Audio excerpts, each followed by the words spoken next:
platform for them. Correct. Yes. So just finished that meeting and then we came home, had lunch, and then joined here. Terrific. Terrific. Yeah. Awesome.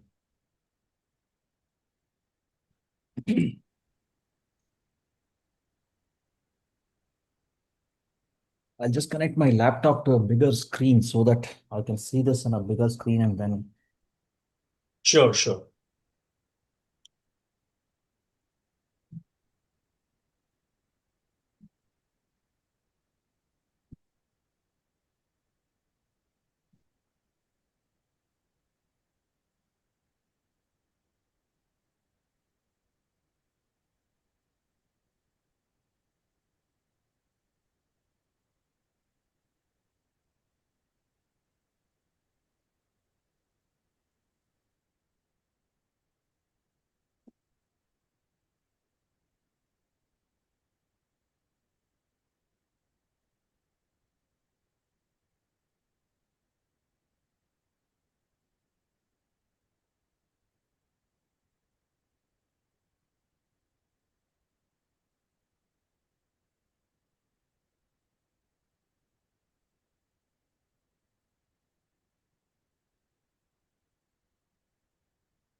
Hi, Sachin. Hi. Good Am I audible? afternoon. Yeah, good afternoon. My name is Vishwalok. Actually, I got an invite for this. So I Great. believe you are the host. If you can tell me what exactly is this, I have definitely have a account in IDFC First Bank. Okay. We got a business account there, and in fact, I have a current account with another bank also. So I'm just wondering what exactly is this, and we also have a startup. So if you can tell me by the time the meeting starts. Sure. So, in brief, this is a fireside chat under the auspices of the First Wings Connect program of IDFC First Bank. Okay. And this is a program, a fairly intense program for startup banking customers of IDFC First Bank.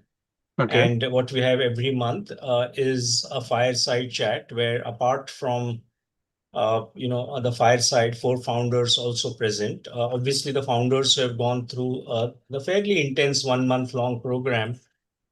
Uh, you know, Mm-hmm. uh, uh, that's the one. Those are the startups that get the ability to present here, and the What is rest, the of course, criteria? you will What is get. the criteria for that, Sachin? So you have to be an IDFC First Bank customer and enroll in the IDFC First Bank ecosystem portal. Okay. Yeah, that is the main criteria.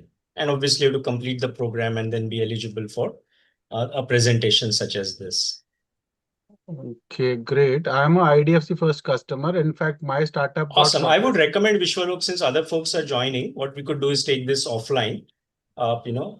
Just be in touch with the IDFC First Bank folks so that they'll be able to handhold you. But you're Can most I welcome have to. somebody's number or something? I can just kind of talk to Yeah, them. whoever is your IDFC First Bank contact, you could be in touch with them. And of course, over here, we'll be sharing some contacts as we progress as well. Oh, sure, sure. But you're Okay. cordially invited. Yeah, okay. Thank you. Thanks.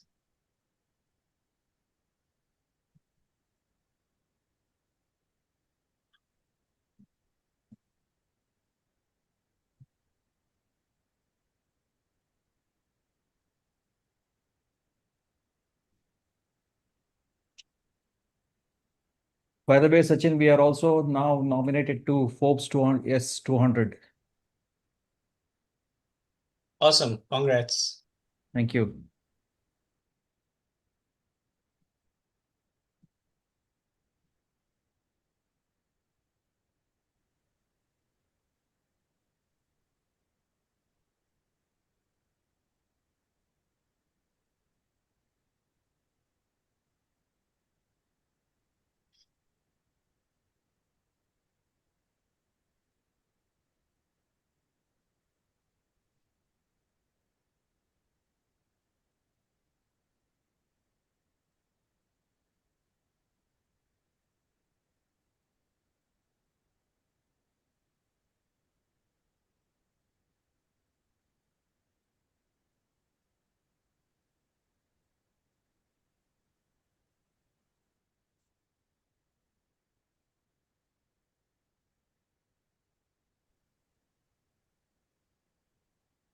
Muskan and Vidika, I've just made you the co-hosts.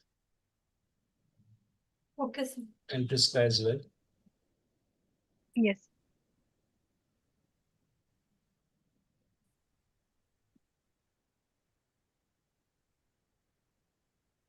Good afternoon, everybody. We have a few minutes for the kickoff, so we'll be starting in the next 7 to 10 minutes.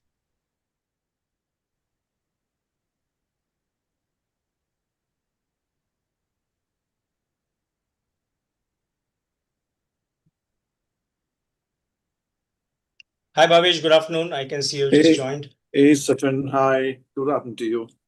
Good afternoon. Good to see you, my friend. All well? Same here. Thank you so much. Yes, all well. Thank you. Hope things are galloping as usual at your end. Yes. Don't ask me. I can imagine.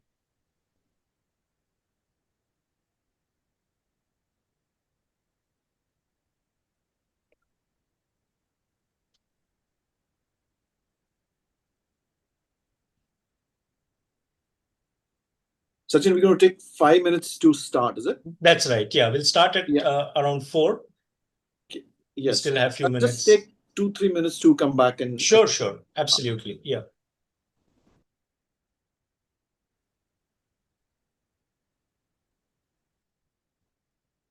तो बड़ा ही simple है, आपको बस मेनू scan करना है और आपको एक token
Hi, good evening, all.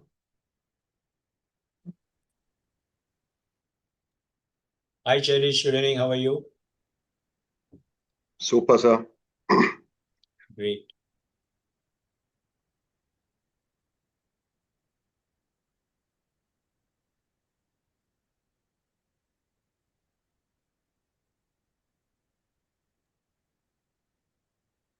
Sir मेरा एपिसोड एक बार आप देख लीजिए, BD Waves पे आया है Paprap का. Sure, It will be good if I can get your input as well on that. sure, of course.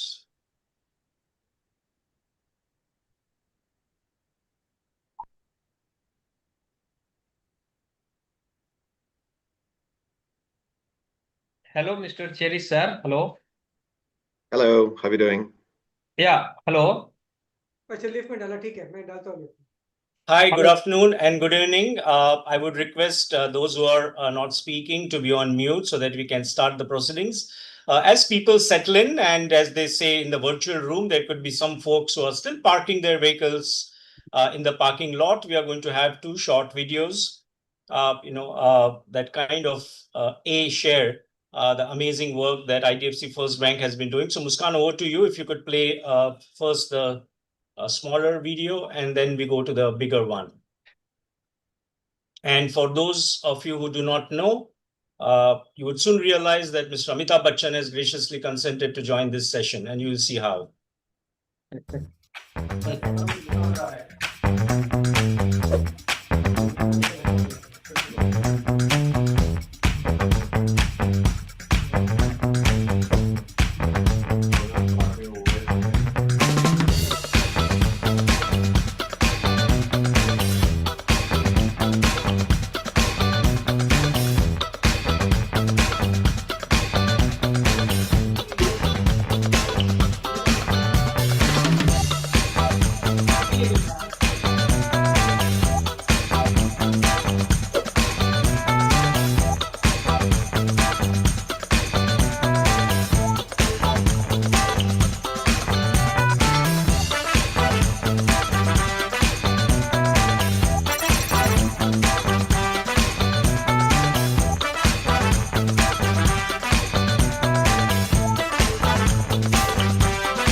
And as they say, Dil Tham Ke Baithiye, the second promo clip that describes what the First Wings Connect program is all about from none other than Mr. Amitabh Bachchan. So let's have a clip, a quick look at the clip.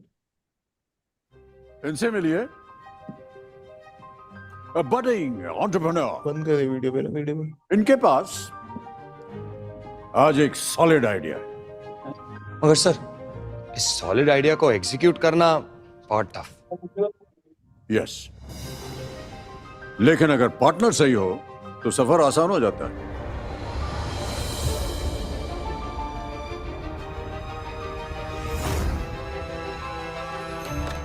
Welcome to IDFC first bank यहाँ आपको startup से related हर banking service मिलेगी sir banking तो ठीक है लेकिन startup को ग्रो करने के लिए और भी बहुत कुछ चाहिए करेक्ट इसलिए first wings startup banking programme इस प्रोग्राम की मदद से आपको मेंटर्स भी मिलेंगे और उनके एक्सपीरियंस से सीखने का मौका भी sir what's next I'll show you. Come. और सोचिए स्टार्टअप वर्ल्ड के प्लेयर्स जैसे कि फाउंडर्स और इन्वेस्टर्स की कम्युनिटी में आपको जगह भी मिले इस लॉन्च में इंटरैक्शंस भी होंगे और फंड रेजिंग की अपॉर्चुनिटीज भी आपको मिल सकती है हाँ क्या पार्टनर वरना सफर थोड़ा सा आसान So, the stage is yours. Go and shine. Come on.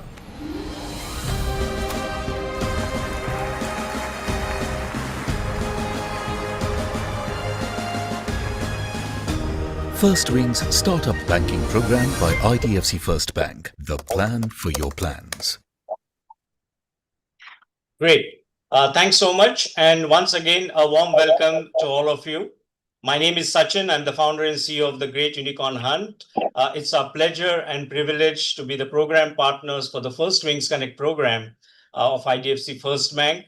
We are about to kick off the proceedings, and as most of you are familiar, we have a fairly intense program where startups that are customers of IDFC First Bank get to participate in the program and go through an intense 1 month long, sometimes stretching to max say 40 days, but a month long program basically that exposes them to multiple aspects of things that they may already know and most certainly know, but need to be reinforced. And what we also have every month is typically a fireside chat where some of the sharpest and finest brains from the VC ecosystem are invited to grace the occasion and take up a topic which is uppermost in the minds, not just for the venture capital folks, but for the founders as well.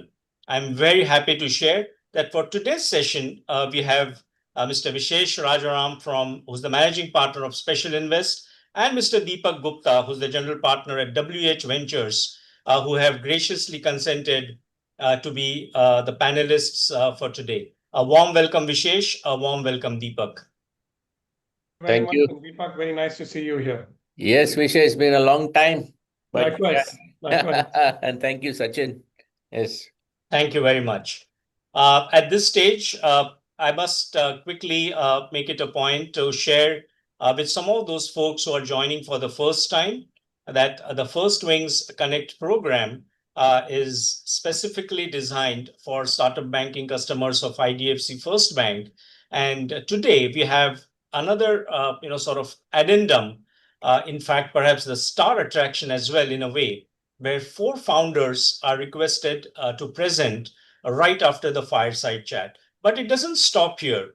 What happens next week is all the founders who have gone through various hoops of the First Wings Connect program are actually invited over a week-long session where specific slots are assigned and different investors are invited, where the founders who have completed various steps of the program can actually present to venture capitalists, to angel investors, to family offices directly. So we have a very action-packed week, and I'm not going to hold on, because I'm sure a lot of people are interested in jumping straight at the activity and at the discussion that we so are eagerly awaiting.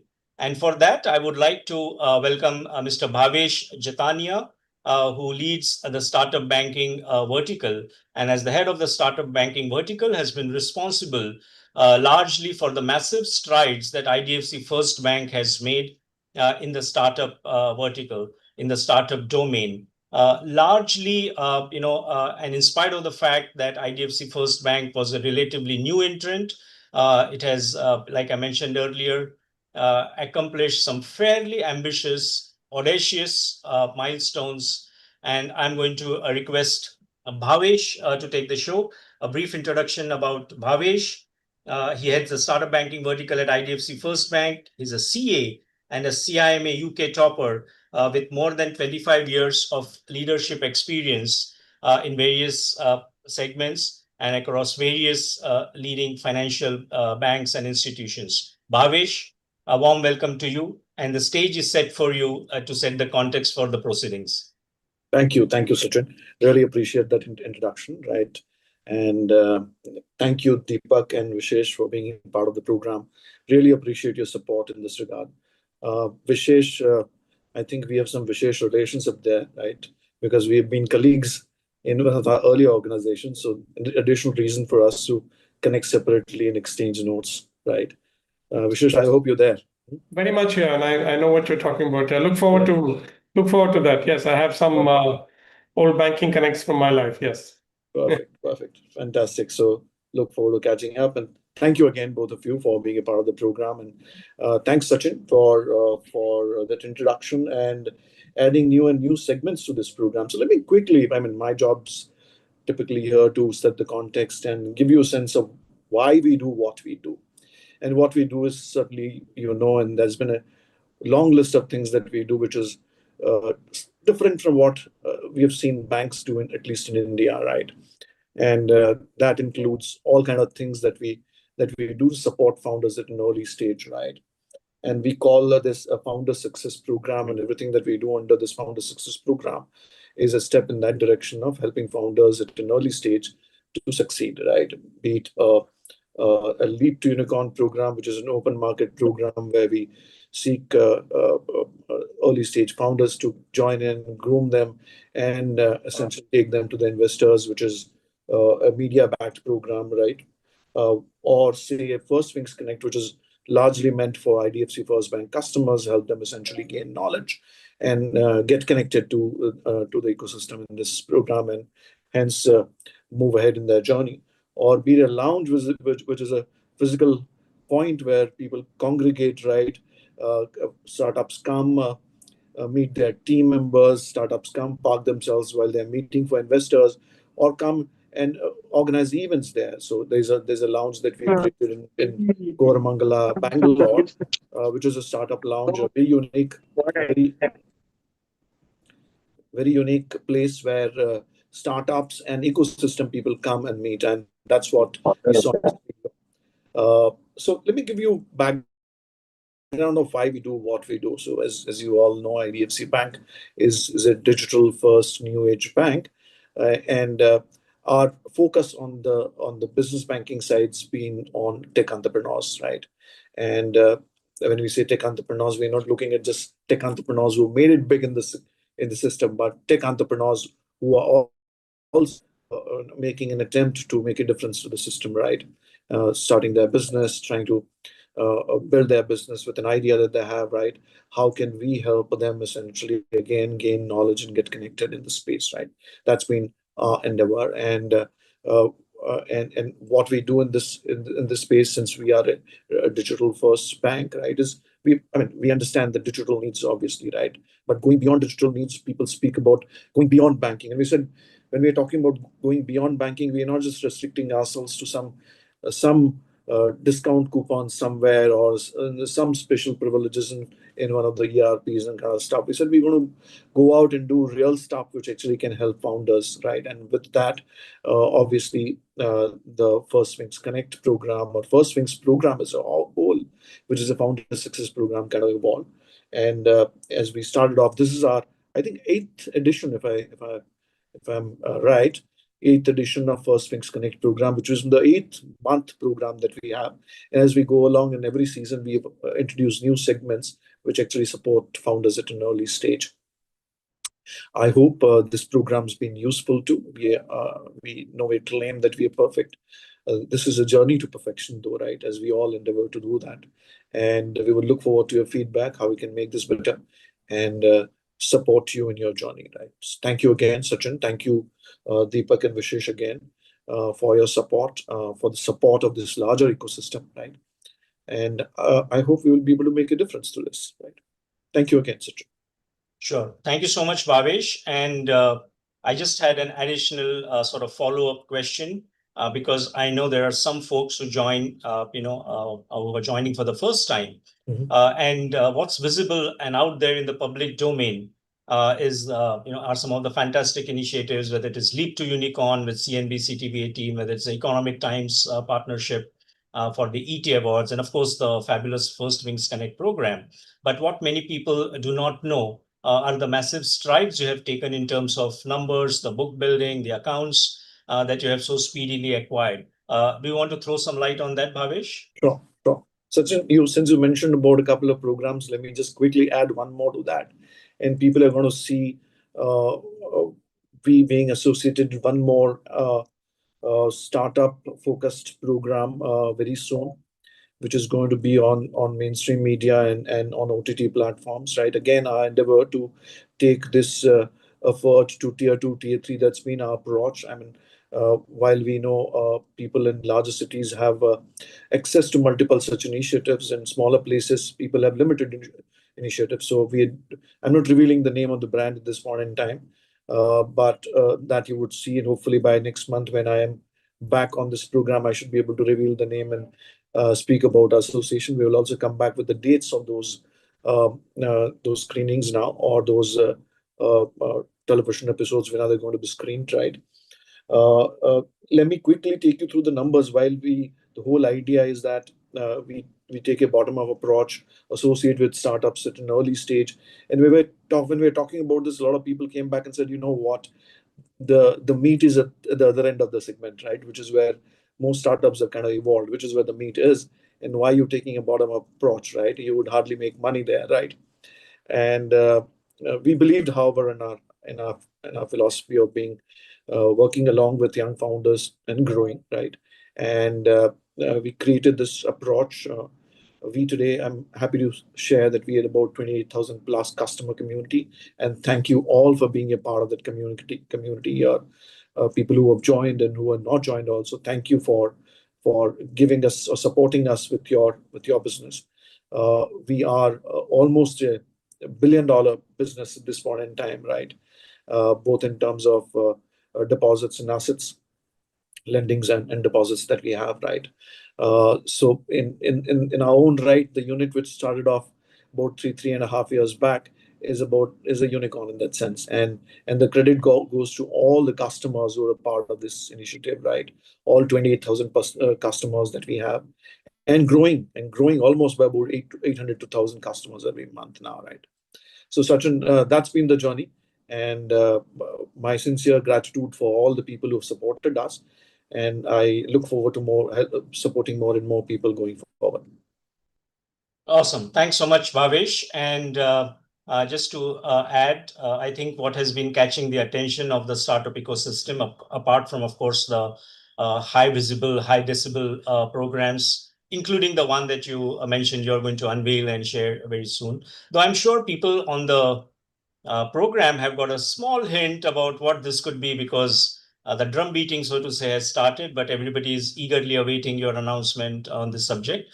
But I think what is extremely granular for our guests to know, and for all the participants today, is that IDFC First Bank is clearly the first bank or financial institution that is doing something so granular for its startup banking customers, and so much outside the conventional banking domain of extra checkbook leaves and free deposits. And you have as a bank decided that you're going to front load the value for your startup banking customers and ensure that this program, which is, as you know, a 11-point, 12-point touch point program, is available to every single startup banking customer without any curation, without any gatekeeping. And that's such a powerful statement. And I can say that on behalf of all the founders who are sharing their awesome testimonials, that they're simply loving it.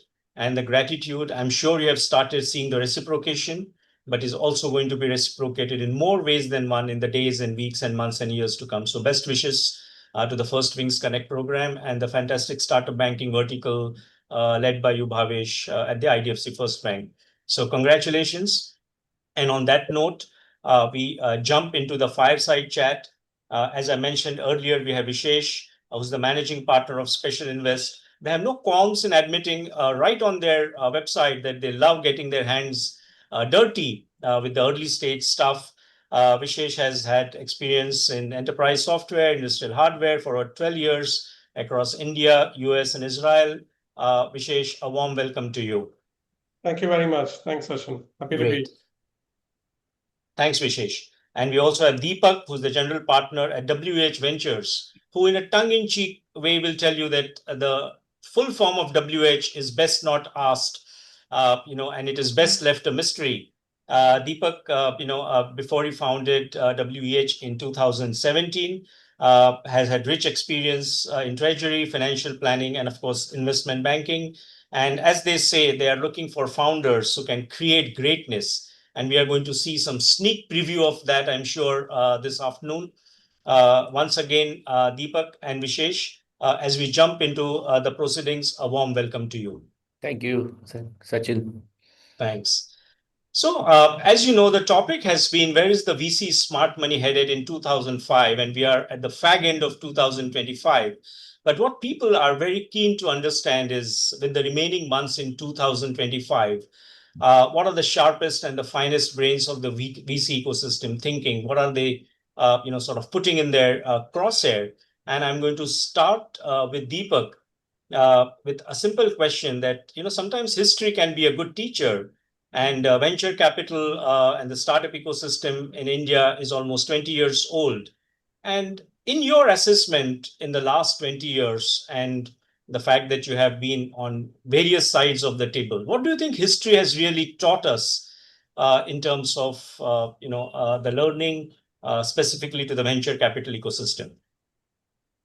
Yeah, I mean, fair question. And I think history does inform us, and I think we learn what works, what doesn't work. So I think the good news is, I think India, if you talk to LPs, international LPs, we have steadily gotten to essentially be the number two or so destination for venture in the world. And of course, Southeast Asia has had its run and others have had their run, but I think there's been ebbs and flows there. So we have, as India does, right? India is traditionally never been like a rocket ship, right? It's like we find our footing. And if you look at the elements of the venture ecosystem, most of them have come together, right? The talent, the capital, the opportunity keeps compounding every year. And of course, funds like Vishesh, they keep expanding the opportunity set. So the scale of opportunity is increasing and the width is increasing. The exits is where we traditionally didn't have that much, but that has been built up a lot. So if you think about it, 2012, we had the Red Bus exit, which was $120 million, sort of a major consumer internet. We're all celebrating. Now we're talking of multi-billion IPOs. Zomato's hit the Nifty and things index and things like that. So we've had the Freshworks IPO 5-6 years ago, major SaaS. So we are actually, that keeps scaling to newer heights. And it only will get better. This was the only missing piece. We always had the talent. Our opportunity was sort of compounding, but not there. And we didn't have the whole life cycle of distribution that is beginning to come together. And if you see with the response to the urban company IPO and in general, right, it's been so good. So I think the India story is really coming together. The only caveat I would give is I think India has been oversold and we've compared it to the US. And I still feel that it's not a fair thing. I think the US is a different planet almost. And to the extent we don't do that, we will be in better shape because we'll size our bets properly. We see funds will be right size. We'll take right size bets which can get an outcome. So I think, yeah, we've come a long way from, you're right, 20 years back is essentially when we started. Flipkart was sort of one benchmark sort of company, right? To 2005, 6, 7. And so I think we've definitely progressed and in a way really set ourselves up versus any other sort of market apart from the US. It feels like that. Sure, of course. Thanks, Deepak. Vishesh, I would like to point the same question at you. And what do you think has been some of the important takeaways from whatever we have seen happen in the historical context so far in this ecosystem? I think Deepak's really given a very well articulated view. So let me try and throw another dimension. Venture capital in India now dates back mid-90s, and it came into India because World Bank came up and set shop and actually went and gave money to a bunch of banks to start venture capital. And that really started the first wave of investing, largely private equity-ish, not so much venture. And it remained private equity for the longest of time till mid-2005. I think the two pivotal elements that really took off was one was cloud, which allowed for you to build and sell software remotely. And two was the mobile phone getting powerful at lower prices, right? Which allowed for consumption, financing, financial services to all be distributed inexpensively. Until then, there was always a long tail of India distribution for you to, the big ones were the ones that built relationships over a long period of time in different cities. And that wave of consumption and software investing is largely what India has seen in the last 15 years, from 2005 to 2025. Big ones have been Flipkart, Swiggy, and you've seen different kinds of versions of them. The next dimension will be just given where India sits and ranks in the global order, given geopolitics, which of course changes every morning basis what we read on Twitter. But there is now increasingly a realization that we've got to solve some of our problems ourselves. This whole race of globalization and letting everybody else do what they're good at and taking things from others may not work in the long run. And I think particularly our organization has been in a steady manner building our own learnings and views on how to invest in science and tech. And Sure. maybe that will be the third dimension beyond, software, consumer, brands, financing. The third dimension could be a wave in the field of manufacturing, in the field of defense, in the field of space, which all end up being a little more science and technology oriented in their build. We're quite bullish on that. We've seen an uptick in interest in that sector, both from investors and of course from policy and government. And we think that possibly will play out in the decade to come. Absolutely. I would completely agree, Vishesh. And as a follow-up question to that, I was keen to put my second question in front of you. That with whatever you have seen in the first few months of 2025 and with few months remaining, I'm sure the founders, the folks who are on the bridge, would be very keen to hear from both of you as to what's on your table, what's catching your attention. What do you think, are folks like you going to look out for or pay attention to in the remaining months of 2025 as far as the future investments are concerned? Any thoughts that you'd like to share, Vishesh? Yeah, so in all honesty, a lot of what we do is not a quarter by quarter timeline. It's a 3-4 year outlook timeline. So things don't drastically change in how we see sectors and categories, unless there's a big underlying change in the environment, or be it COVID or be it operations and all of that, right? So what I'm leaning to say is not thinking hasn't drastically changed on the last 1 year vis-a-vis the forward-looking 1 year. We're increasingly seeing great technology coming out of academia, which is not something we've seen in the past. And that's something we're doubling down on to see whether interesting entrepreneurs can come out of academia and build companies. Because if you have to build companies from deep domain and deep understanding, then you need that sort of person on profile. So that's something we're continuing to see in the remaining part of this year and hopefully more in the next year as well. Sure. And Deepak, I think Vishesh echoes the same thing we're discussing, that it cannot be a fairly small window, but a fairly large window that you and Vishesh should be looking at. But it still sort of begs the question in terms of what's on your table in the remaining 3 months that you're going to pay more attention to or look for, and anything that you would like to share around this. Sure. Again, yeah, the 3-month caveat. So with the way we do stuff is the insight comes from the entrepreneur. They better have better insight than us. Otherwise, it's a non-starter, right? Then we should be dumber than the entrepreneur to some extent. So it can sprout from anywhere. I would say, particularly for us, I think we've traditionally leaned a bit more on consumer as a fund. And what I see as a major theme is the whole internet wave. We've gone from, I remember when I first started my sort of career, we had 35 lakh internet users or something. And I remember Intel still invested in some companies for taking education online, and that obviously they didn't work or they took forever. So now it is, the penetration has happened across the board. I see my 80-year-old mother and, across the board, she's having, wrist issues because of mobile use. People are beginning to pay. And fundamentally, what I'm saying is, so we leaned a lot on Gen Z because they're early adopters across the board, But now all other segments are coming into play because they're equally sort of getting savvier and using internet. For example, we have a very large middle-aged senior population which has, say, health conditions and other things. So the interesting applications are going to spread across the spectrum. right? We have started funding some of those.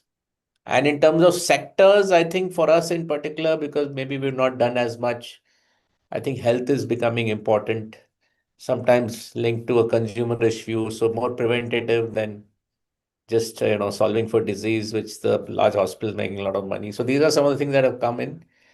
If you ask me tactically, observationally, I do feel that, for example, financial services, we are not seeing as many exciting opportunities, maybe, but there are some in AI and things like that, which seem to be interesting. I think EdTech is sort of in between. It is beginning to maybe flower again a little bit, but yes, I think there have been a lot of scars on that. So those are some of the areas where I would maybe coach entrepreneurs a little bit, that they should have their own native idea, but it's good to be aware sometimes of where investors have got burnt or they're carrying some baggage when they start. That awareness is also important. So that's why I'm saying this to some extent. Absolutely. And again, reversing the sequence of questions and starting with you, I'm sure the founders would be keen to know that over a period of time, have you as VCs, realized that there is a premium or there is a weightage to be given for founders who come from a certain mental preparedness, a certain mindset, a certain resilience, or simply homework done better than anybody else? And is there anything you would like to share around this part, Deepak? Yeah, that's true. I think, see, it's actually a very complex question, though it sounds very simple, because the ecosystem is also emerging. So the founder, and we are also changing, maybe evolving, learning as VCs. Maybe Vishesh is also learning. So the same founder we funded 5 years back, and that was a great sort of call, is different because ecosystem has changed, we have changed, right? So it's a dynamic question, but I think some secular traits, like you said, a founder should always be resourceful. They should be able to sell to some degree. So how do we, if we take two meetings which are, 10 days apart, a resourceful founder would have created some delta for sure, right? How well do they answer our questions? Because nobody, neither the investor nor the founder knows the answers beyond a point, but at least a logical articulation of things, right? Those things matter. Able to think through at least 2 steps ahead, and then the ultimate ambition, right? The fifth step nobody knows, but the first one or two, and then the 10th, right? That's the way it works. So these are some things which are sort of universal. I think in some of the things we look at, I think off late as India has become more ambitious, we are aiming for bigger outcomes, and sometimes this may not be there at day zero. But the ability to think through the landscape, and think about what kind of scale you can achieve, organically or inorganically. At least some thoughts on that, and some of these get added up over time. The best founders learn very quickly. These are some of the things we are beginning to think about as a fund, which we never thought of 5-6 years ago, for example. So it's equally we are learning as an early stage fund, so our lens is sort of changing, and we want the founders also to be sort of more capable, perhaps in some of these dimensions. Sure. Thanks, Deepak. Vishesh, coming to you with the same question. I'm sure you must have had a similar experience where a certain cohort or certain set of founders come across as the brighter students of the lot, if you had to sort of equate it with a classroom kind of a scenario. What has been your experience? Have you started keeping your eyes and ears peeled for founders who are demonstrating a certain mindset, more preparation, better homework, better anything, different anything? Vishesh, would you like to share something around this? Yeah, I think I want to start with acknowledging what Deepak said. We're learning ourselves. I don't think we have a perfect mix of this is whom we're looking for. But there are a few traits that we've seen that actually give better outcomes. I think first things first, and this is something we all should acknowledge more, is that entrepreneurship is actually a very, very difficult choice of life to make. It needs a tremendous grit, patience, and effort, and many a times drains energy. So it's not something that's cut out for all. And of course, most people don't realize it unless you start or you've got to figure it out. So the odds of success is never built to be high, but the aspiration is always to be successful. So I want to leave that caveat because I mean we have to acknowledge and respect the field of entrepreneurship is just painfully hard for everybody who's at it, including Deepak and I were also entrepreneurs in our own way because we're sort of building our own funds and practices, right? Now, I think in almost all of our companies, their founders are going to build out something that's never been built before. So there's no proven pathway. There's no point of reference that somebody else has done this in some other country, we'll replicate it, or someone else has done this, we'll take this, we'll make it 10% incremental or better. Most people are starting things ground up from first principles. And our realization is that we may have a bunch of assumptions about the market has this need, so on and so forth, but the ultimate truth is from the customer. And therefore, in all of our cases where founders have the ability to talk to customers very naturally, present the problem, understand the response, understand the feedback, and with a lot of intellectual honesty, embrace that feedback into your own business, often is the one that differentiates the best performing guys from the rest. Because that allows you to then almost real time keep reiterating and recalibrating what you're building, for whom are you building, why you're building. And that just increases the odds of success, reduces the odds of failure, allows you to get to product market fit far more stably than otherwise. Very true. Awesome. I think terrific insights from you, Vishesh, and from you, Deepak. And I wholeheartedly agree with what both of you have said. We have seen as a part of the first Wings Connect program as well, and of course earlier, but there are some founders who demonstrate so much hunger and eagerness for feedback and not necessarily implement everything, but just process everything. For example, we also create fundraise readiness reports, AI generated reports. And there are some founders who pore over it and really extract. And maybe 3 or 5 things out of a 40-page report that they think, hey, this is going to make a difference, is almost pounced upon. And I completely agree with you and Deepak on that.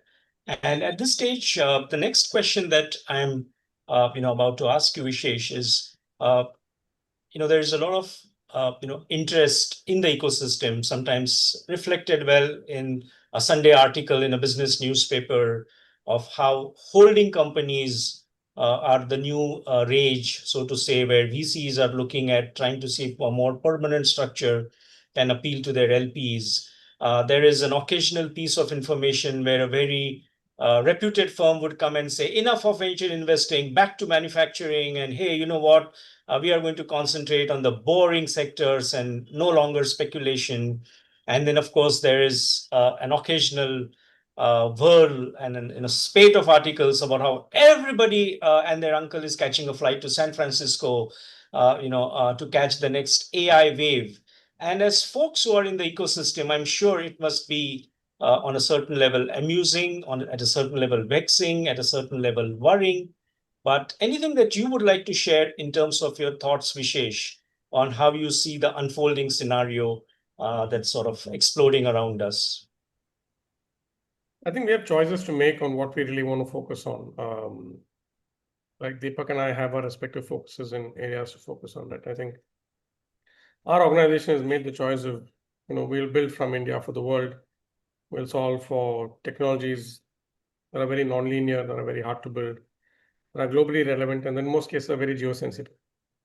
So we seldom take that flight to the Bay Area because we're trying to see what is it that we can really build out of here that's relevant here first, and then that's relevant to other neighboring geographies.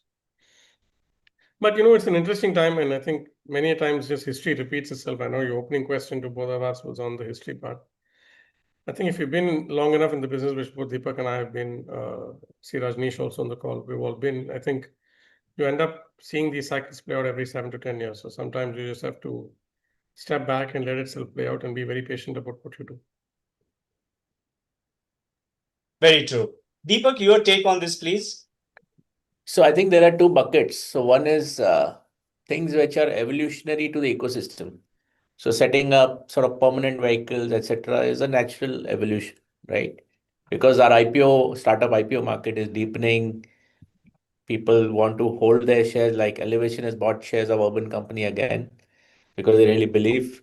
And the mutual fund investors are, this IPO dance really started in 2021, right? With the Nika Policy Bazaar and all that major wave. So the whole market is sort of asking deeper questions. So for example, are you a VC who is dumping stock or, is a holder? That actually affects the quality of your company perception. So all these are nuanced dynamics. So one is those kind of things. The other is VCs pronouncing X or Y sector. I think that's part of the VC game, because you have to keep rotating what you do, and when you do, if you can make some noise and attract some attention and deal flow, that is also part of the game, right? So that will keep happening. And as far as AI, of course, AI is a mega wave. Some of it is there, a lot of it is obviously pronounced, start in the US, so everybody in the US is onto it. If you see the dollars in the US, more than 50% of VC dollars are going into AI. They have the whole 8 companies are, defining the indexes there in the private and the public market. So that's the dynamic there. And of course, in India also, we are sort of jumping onto that bandwagon. Nothing wrong with that. Yeah, like Vishesh said, both he and I or our funds are not so much onto the bandwagon because see, we are not playing big check, big money game that much, right? It's more about, do you have some superior insight and some other edge to build something and engage with some founder on some innovation. So we also focus on India. He also focuses on India too as a first market. So we don't need to, beyond a point, get too fussed about the noise, because then we lose our bearings to some degree, which is not the right thing. So that's the style, right? So if you're a mega fund which has to do everything and make an announcement about everything to get the deal flow and sort of do it, that's a different style. So there's nothing wrong with that. Yeah. Absolutely. As we move towards the last part, Deepak, I was keen to hear from you. If you have any specific message, a suggestion for the founders who are there on the bridge, because as you know, this video and this fireside is going to go places, is going to be played multiple times, even watched by people who could not attend this session. But any message that you have for the founder community, and I wouldn't say young founders or seasoned founders, Yeah. just the founder community in general. Sure. I think like Vishesh said, I think while we are all trying to encourage entrepreneurship, I also discourage people sometimes from becoming founders, because it is very difficult and there's a huge opportunity cost. And if you see the expected value mathematically, it's not superior unless you are a very 0.1 percentile kind of guy. And people are generally not aware of it. So I would really be circumspect about somebody being a founder, especially a venture-backed founder. It's great to, set up a business and extend it, and a family business or other. The moment you're trying to play the venture game, the game changes, and it's a very difficult, it gets more difficult, I think. So that's the first thing. The second is, if you are playing the game, uh, then one is to play the themes which are happening today, like you said, the end of 2025. But I would say to some extent, it's better to find ideas which are relevant to you, the so-called founder market fit, because that's where you'll have an edge. And what is happening today may not be true 2 years or 5 years from now. So there's not much of a wave to play. But like I said before, what is more important is, if you're stepping into a sector and seeking venture money where there has been some not so good outcomes lately, you need to be very aware of that, and sometimes preempt those angles as you engage with investors. So these are some of the things I would say. And therefore, I would say, if you want to really be a founder, you should be somewhat exceptional in something, and be very determined, and not do it just to be a billionaire, because the expected value is not that, right? In general. Very true. Well said, Deepak. Vishesh, over to you, please. Yeah, I think fully aligned with everything he said. If I had to add something more, look for the fit towards what you want to do, because the fit with what you want to do allows you to embrace the idea a lot better. That allows you to stay afloat when things are hard. Yeah, so I think, don't try and go, as we often tell, non-technical founders shouldn't come and, want to build an electric plane or build a rocket, right? Someone building a plane or rocket should have some background in that. And if someone has a background on something, try and build around it. Just focus on your strength, and I think you have to have a lot of patience. Money making is a byproduct of doing great work. So well said, Vishesh. Thank you so much. We may not have too much time for a lot of questions, but two interesting questions, one from Shrikant Akula and one from Shanti caught my attention. They're almost expecting Vishesh and Deepak to have a crystal ball in which they're expected to gaze and come up with the answer. Shrikant, do you want to ask your question? And Shanti, would you like to ask your question quickly?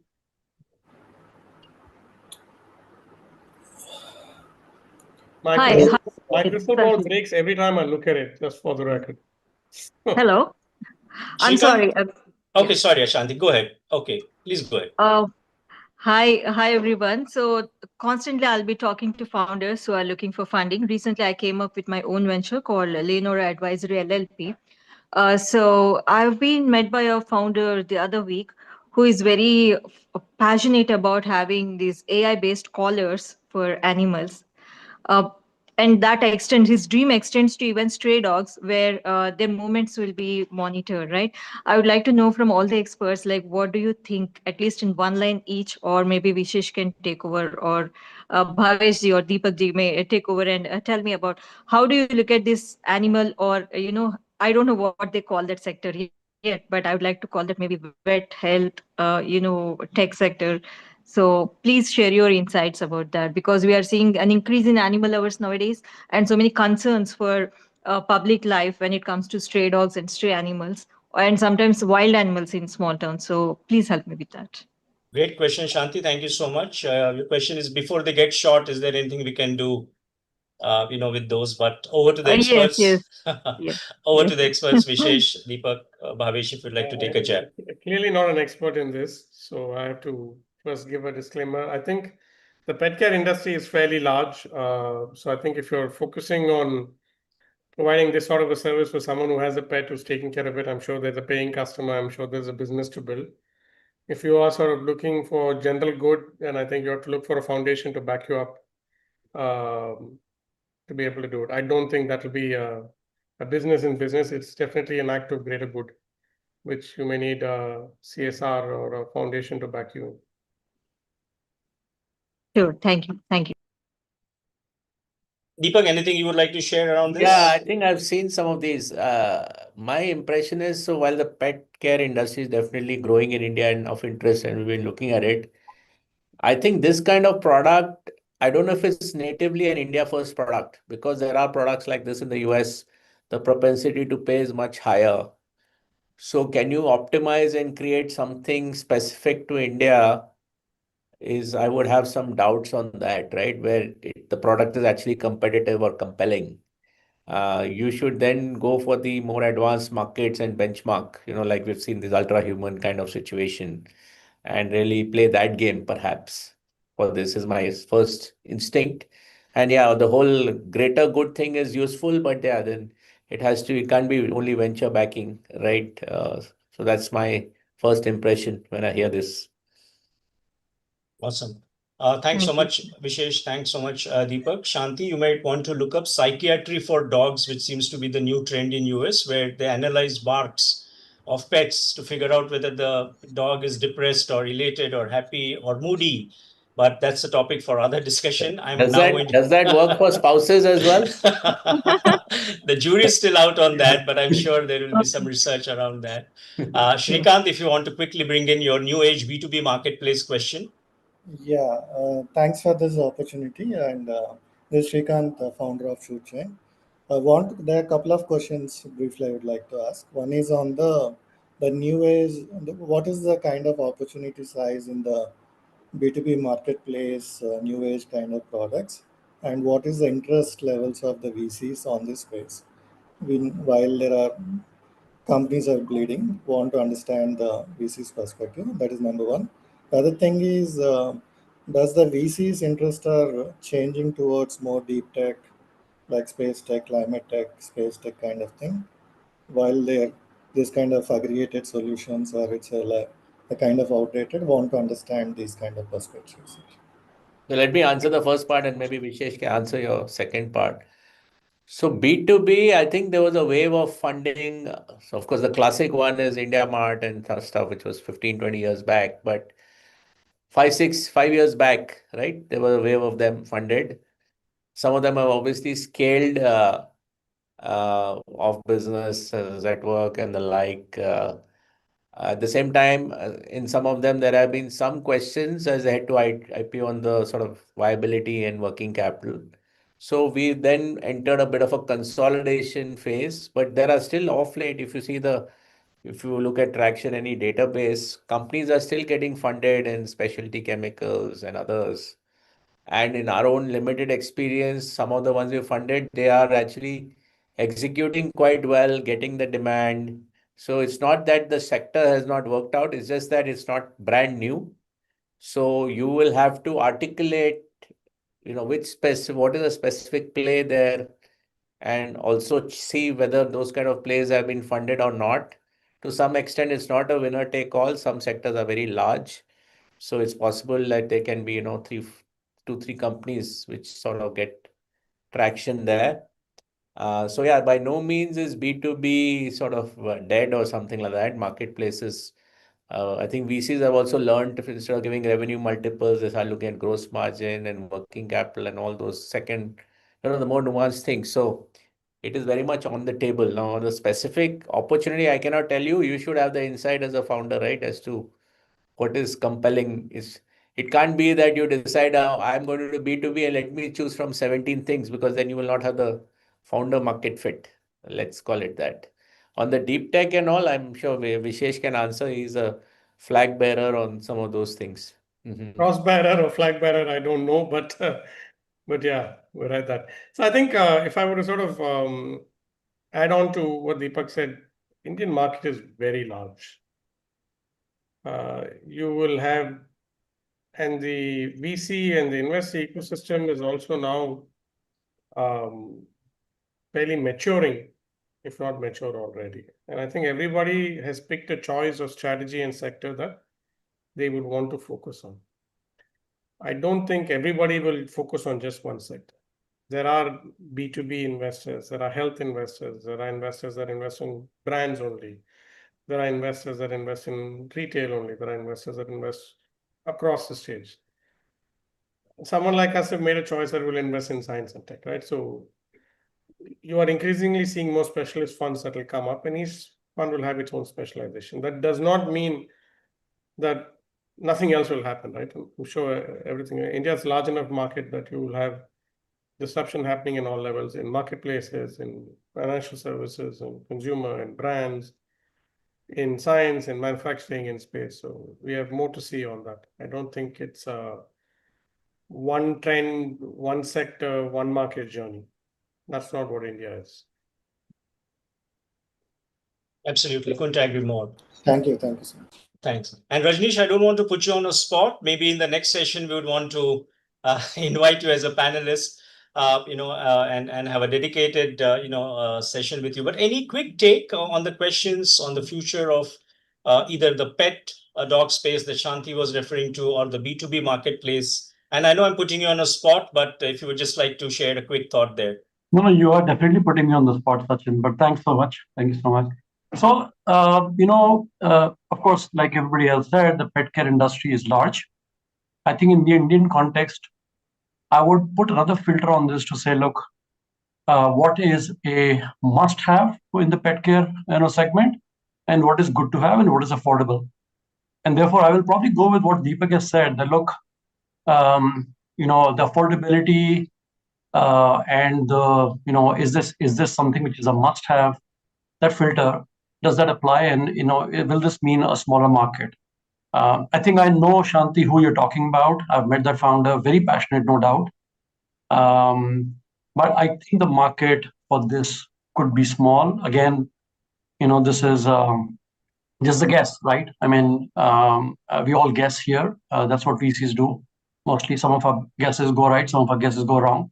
But I think at this point in time, I would probably say it's a smaller market. It will take a long haul to build this out, a lot of money. So I think that's where it is.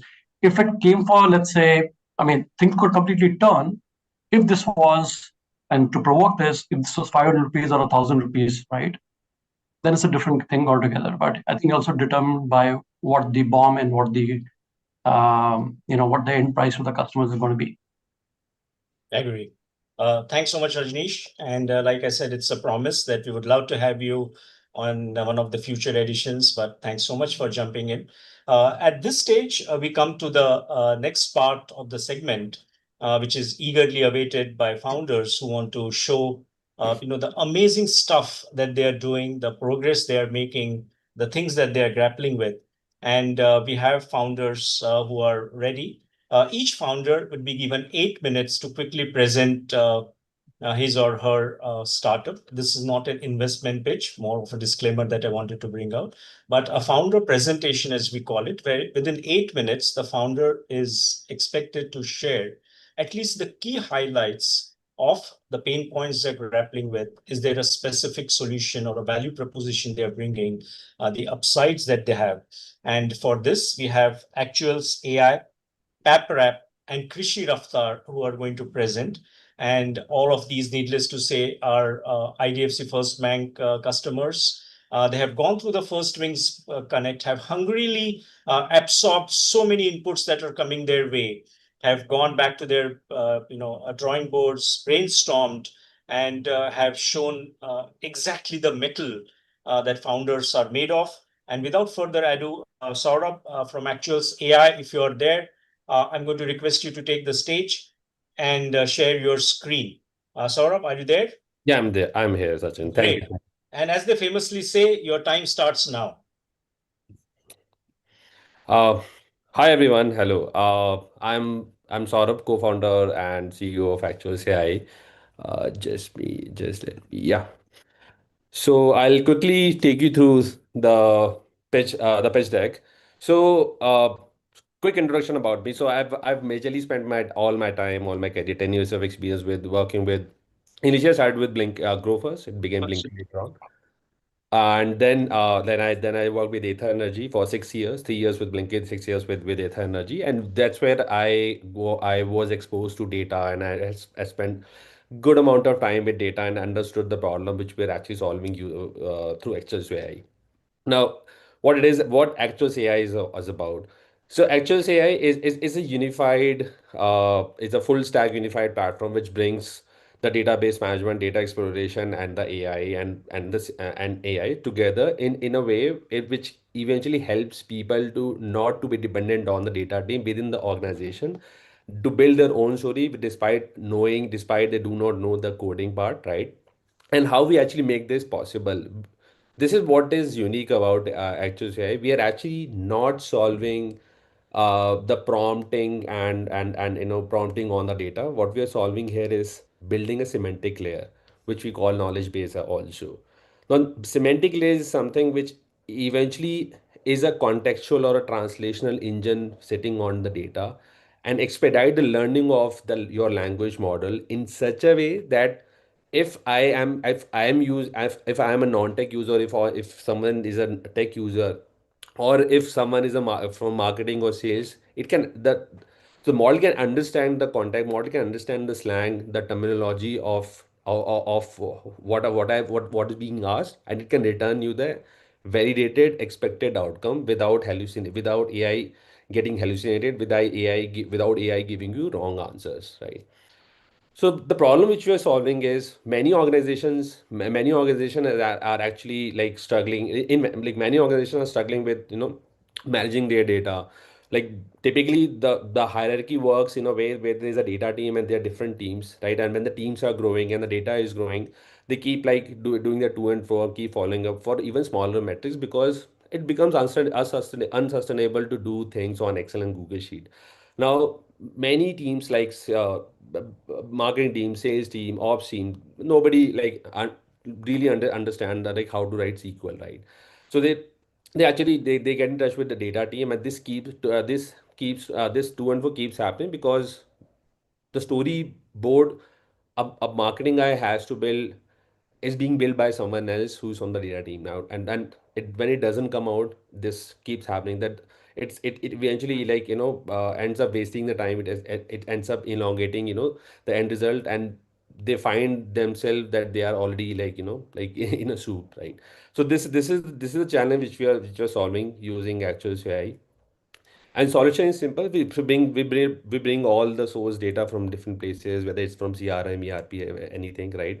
And then we train. So then we actually apply a semantic layer. Like I'll come to that, how we are building the semantic layer in a way that the story building by a non-tech user can also be done. Even for the tech user, what we have seen with our customers, even the tech user can also expedite their work without having to write code, and they can start. They don't have to start from the zero. They can actually start from like from a set of line returns, a set of coding lines written, right? So the market size, yeah. So the market size is fairly it's fairly simple. So basically, the semantic layer and the knowledge graph. What we also it's also a knowledge graph. Like there are different terminology to semantic layer. It's actually growing because in order to set the right context, in order to expedite the learning of the language model from a grade maybe third to a grade 10th or maybe grade 12, where it can start understanding more about your organization. What happens typically, the language model we use have been trained on a wider data, but has never been trained on a very focused data, which is the organization data. This is what semantic layer builds. Now, why I've also added the agentic? This is our research. This is my background. Like agentic cannot be achieved without semantic, right? What is agentic? Agentic is something which a user is asking anything again and again. It creates a workflow. Or let's say if I have to do a deep dive, why my revenue is like going down, I'll come to the next layer of the deep dive. Maybe I'll come to the sales conversion. I'll talk about the time to conversion of my sales. So this is the workflow which I am creating. Agentic is it automates these workflows, but unless and until the language doesn't have the context of a data. Sort of 1 minute left, huh? Okay, yeah. Agentic cannot be like achieved, right? These are the plans basically we offer. So this is a business model. We have a subscription-based plan, right? And it varies for what customer requires, right? So it's like I'll skip it. This is the competition research which talks about the different competitors that exist. Mainly the competition is very wild in the US, and it hasn't emerged in India for the reason because the AI adoption hasn't like reached there yet, right?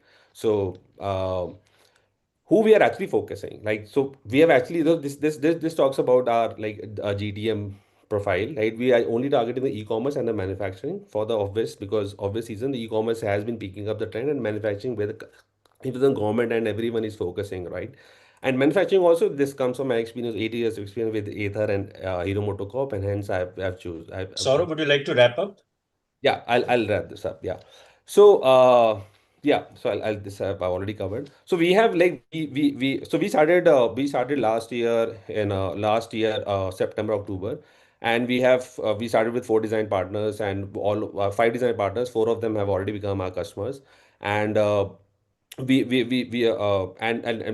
we have only like raised a startup grant of 15 lakhs from the Jan and from Startup India. And yeah, we are actually like very, very well surviving through our revenue. And yeah, I mean, that's all I think all about. Yeah, I'll just skip. Yeah. Sure. Thanks so much, Saurabh, for the fantastic presentation. And of course, adding the semantic layer is, of course, something that has started, but the way you're focusing seems very promising. Deepak, any thoughts, questions, observations for Saurabh Yeah, in I general? mean, I guess it's given the resource that has been used and the fact that he's got customer traction sounds promising.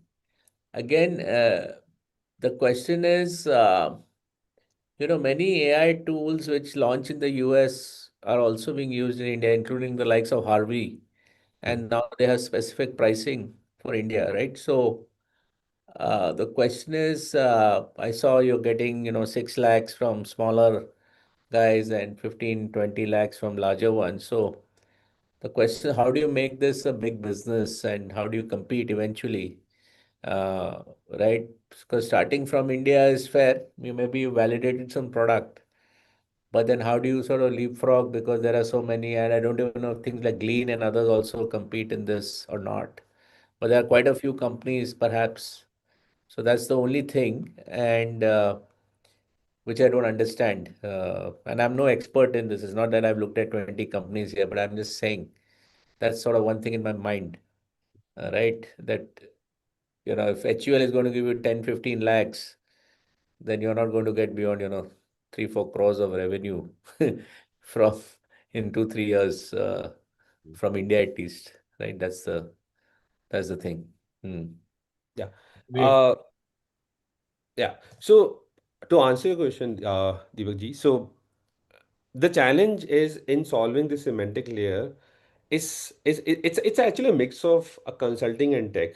So what I mean by consulting, unless an experts of a industry and experts of that tool. So how semantic layer is set is what we have to understand. So semantic layer is does require some bit of intervention in the beginning. If I'm setting the semantic layer on a tool, let's say if I'm setting a semantic layer on Salesforce or setting a semantic on ERP next, the first thing I have to first time when I have to set the semantic, I should be doing the study of the tables and the column which goes in Salesforce, right, and ERP next, right. Once this has been set, I can actually replicate this to the other company who are using the same tool. Same goes with the industry. If I'm actually setting the semantic layer on the context of a manufacturing company, like a manufacturing company A, and I'm replicating manufacturing company 2, so I should be having a context, the business context and the logic and the use cases context. Like everyone talks about inventory turnover ratio, inventory carrying cost, yield loss, etc., etc. Like, so this kind of study requires and has to be done majorly on ground, and this is a one time. So it requires some bit of intervention where it brings a challenge for the company who are sitting in the US to do the same stuff in India. That's why when we call semantic layer, nobody has reached there yet. Nobody, like even if I talk about these companies, the competitor research, nobody has actually reached where the semantic layer can be set like automatically just by reading the data, understanding, and the job is done. It requires some bit of intervention definitely in the beginning, unless and until I've done the training on all the tools. Sure. Saurabh, I think since this could be a really lengthy discussion, we might have to sort of chop it here. But I'm sure you're aware that Mr. Sam Altman is building something that could take McKinsey by storm, or perhaps put them out of business. Perhaps doing something similar to what you're doing with a combination of semantic on AI or AI on semantic. But we'll leave you and Sam to thrash this out. But thank you for an awesome presentation. Our next founder is going to present is Paprap. We had an unfortunate message from the Leah founder who fell sick. And I can imagine how bad the founder must be feeling because no founder wants to let go of such an opportunity. But we understand the health could be a major thing which he has to deal with. We wish him good luck. And on this note, I would love to welcome Cherish Tota. Cherish is, not new to the process of pitching. He has featured on different episodes of major shows. But without stealing Cherish's thunder, Cherish, over to you.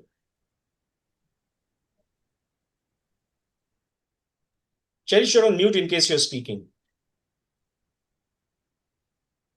Are you still on mute?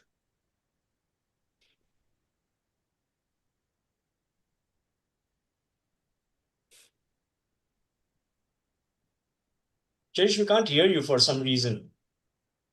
There seems to be some icon before your name. I don't know whether you have pinned it or it's a mute icon, but we can't hear you basically.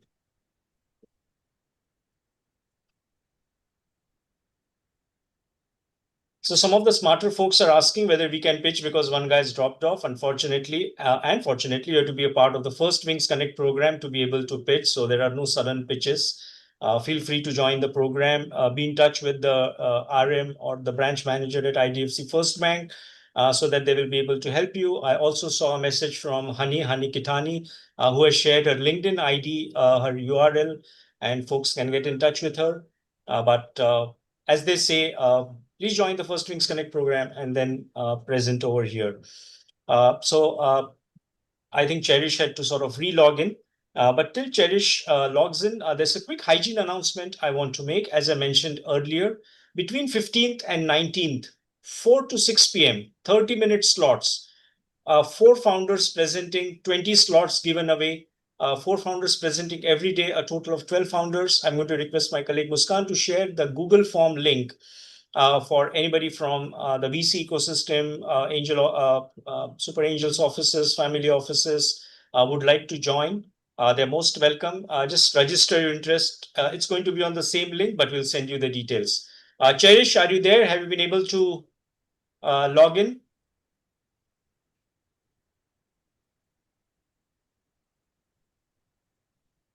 Yes, Cherish, over to you.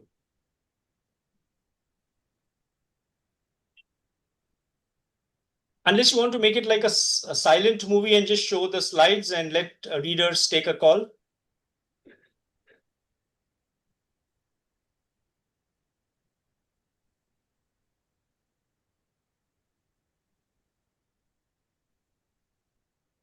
Cherish, you want to come back? Deepak, if you're ready, we can give Deepak from Krishi Raftaar a chance. You want to come back after a few minutes, Cherish? Okay. Deepak, are you there? Yes, sir. I'm ready. Okay. Sorry for sort of pulling you like literally 2 slots, before your scheduled time. But Deepak, over to you. And I know the name of your startup is Krishi Raftaar, but I'm sure you are not expecting this Raftaar for pitching. But over to you, Deepak ji. Please start kijiye. Thank you, IDFC Bank and Sachin Karnik for giving me इस तरह का जो platform दिए हैं, ये platform मिलना बहुत मुश्किल है हम लोगों के जैसे फाउंडर्स के लिए। हम आते हैं खड़गपुर वेस्ट बंगाल से और हम लोग काम कर रहे हैं स्मॉल एंड मार्जिनल फार्मर्स के लिए। स्मॉल एंड मार्जिनल फार्मर्स जब हम बोलते हैं, हम बात कर रहे हैं उन फार्मर्स की जो फार्मर्स जिनके पास में लैंड होल्डिंग कैपेसिटी है 1 एकड़ से भी कम, तो उन लोगों के साथ में हम लोगों का काम चलता है। We work in a phygital model. Phygital किस हिसाब से हम लोग बोल रहे हैं?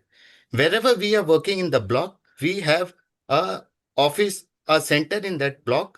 उस ब्लॉक से हम लोग फार्मर्स के साथ काम करते हैं एंड डिजिटली हम लोग उसको सपोर्ट दे रहे हैं। सॉइल टेस्टिंग का we are giving the support from soil testing to market linkage in physical plus digital way. अब देखा गया ये है कि फार्मर्स के प्रॉब्लम बहुत है। अगर हम बात करने जाएंगे तो फार्मर्स का प्रॉब्लम बहुत है, लेकिन हम खासकर अपने स्टेट और अपने आसपास जिस क्षेत्र में काम कर रहे हैं उस जगह की हम बात करते हैं।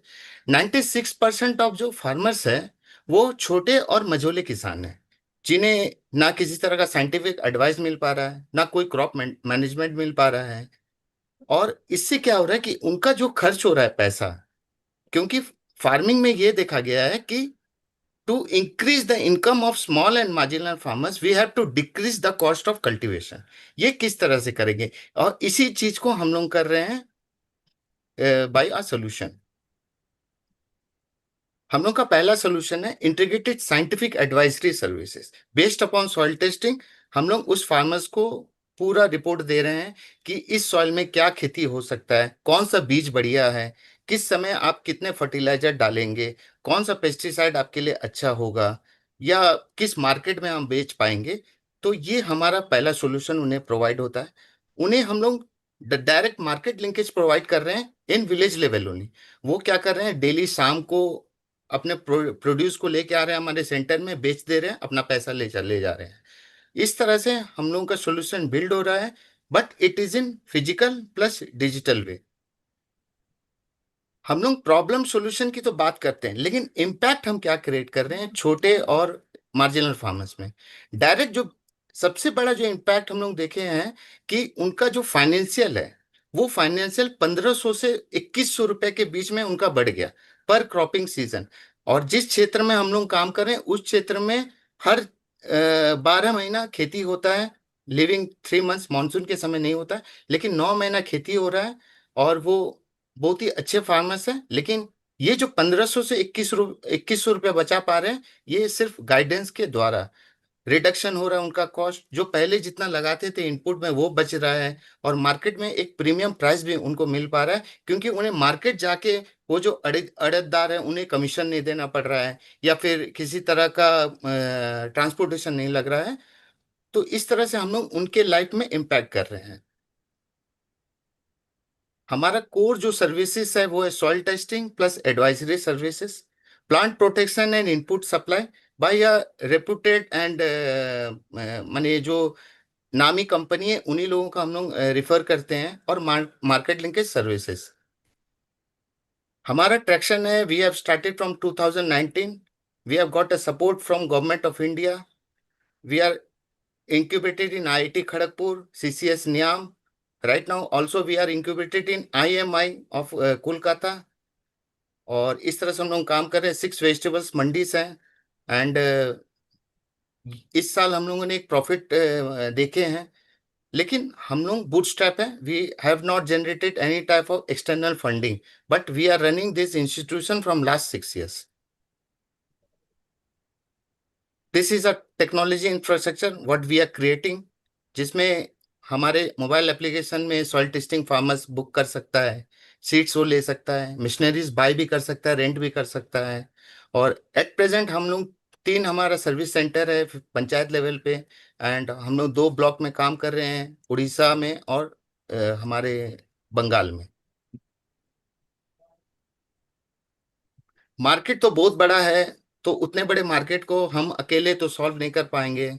कोलैबोरेशन हम लोग देख रहे हैं, डिफरेंट गवर्नमेंट से भी बात कर रहे हैं, बहुत सारी स्टार्टअप से उसके साथ मिलके हम लोग चाह रहे हैं कम से कम कुछ भी ना हो तो कम से कम 10 से 20 लाख फार्मर्स को हम लोग सपोर्ट दे पाए इस मॉडल में, तभी हमारा स्मॉल एंड मार्जिनल फार्मर्स के लिए हम लोग कुछ कर पाए at the end of the day.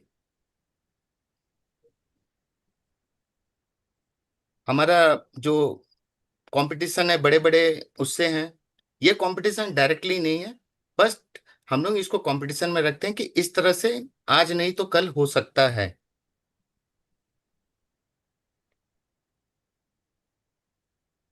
Thank you sir. आप लोगों को कुछ क्वेश्चन हो? Thanks, Deepak. Over to Vishesh and Deepak for any thoughts, observations, questions. Deepak ji, just curious, who else does this? Do you come across other people offering this as a solution? Right now, nobody is offering in panchayat level. और जो हमारे competitor है जैसे देहात है, big heart है, Dehaat has a model like phygital, but he is giving by taking some money from the boy who is want to open a Dehat service center in block. But we are opening directly in panchayat level and we are working. Interesting. Thank No, you. but I think the end result is the same, right? The value delivered is the same. It's just the Yes. business model or revenue model is slightly different. Yes. Right? So, yeah, I mean, the only thing is obviously this is a good thing because we have a lot of marginal farmers. Not one company can reach them. Yes. I think what we are seeing in some of the advisory is where the model is beginning to work is actually for richer farmers who are exporting grapes and others. There, the economics are working. They can afford to buy some device or something. Yes. यहाँ पे तो the money cannot be taken from them, so it's more of a public good, which is fair. So I think from a more market returns VC perspective, then how do we fund this, right? हमारे लिए थोड़ा मुश्किल हो जाता है to fund this kind of model, which is nothing. It is good for the farmer, but like, how do you do it? What is so different from an end delivery? That's a bit of a challenge. Yes.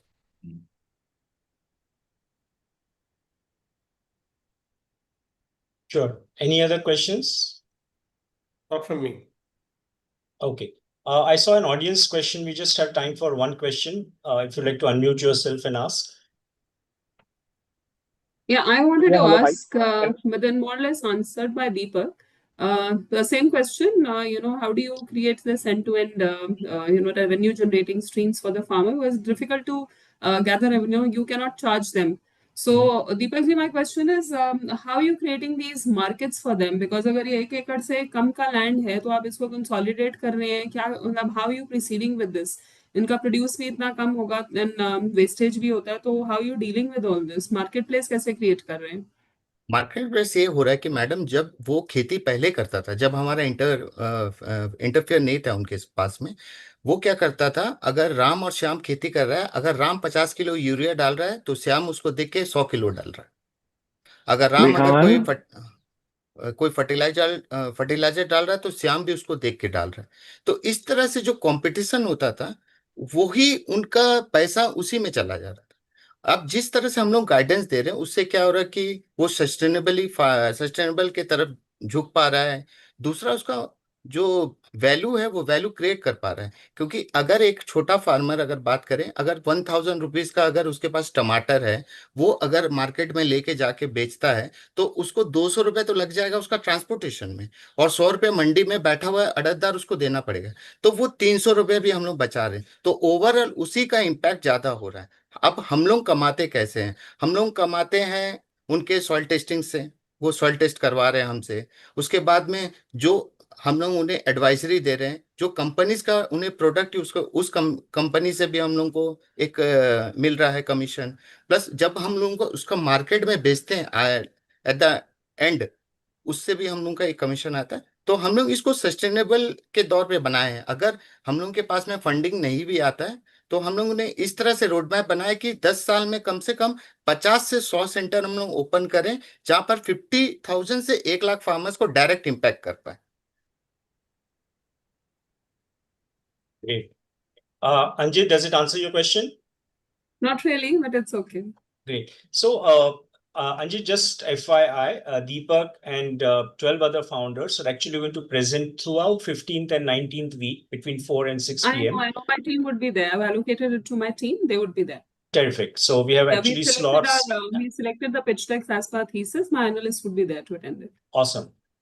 Right. Thank you so much, to be Anjit. here on this platform. Yeah, thank you. Of course. Thank you so much, Anjit. Thank you so much, Vishesh. Thank you, Deepak. And thank you, Deepak from Krishi Raftaar. आपको शुभकामनाएं सबके तरफ से, and thank you for an awesome presentation. We now come to the next presentation and the final presentation for the day today, Paprap. Cherish has requested that we share the deck, and he's going to join by phone because of the technical glitch. Muskan, can you bring up his deck on the screen? And Cherish, over to you. Are you there? Yes, I'm assuming I'm coming through fine this time. Yes, this time you're fine. Over to you. Just say next slide and we'll push the next slide. So over to you, Cherish. Yes. Thank you. I wanted to start with that Victor Hugo statement of nothing can stop an idea that has come to life. But I guess this is a more subtle way of saying, and I mean that this idea is really good. We are Paprap, an upcycled on-demand wrap that cuts packing cost by 30 to 50%. Next, please. Now, how often have we seen a situation like this coming into our place? An e-commerce unit uses a lot of air while packaging. We order one thing small and we see so much of empty space when it usually lands up at our doorstep. In fact, there is a meme war happening right across the world with this kind of enrage of absolute waste of space. 30 to 50% on an average is empty space. We are on a mission to eliminate this space in the e-commerce space. Next slide, please. Yeah. If you look at this particular graphic, we are having a minimum of 30 to 50% of space.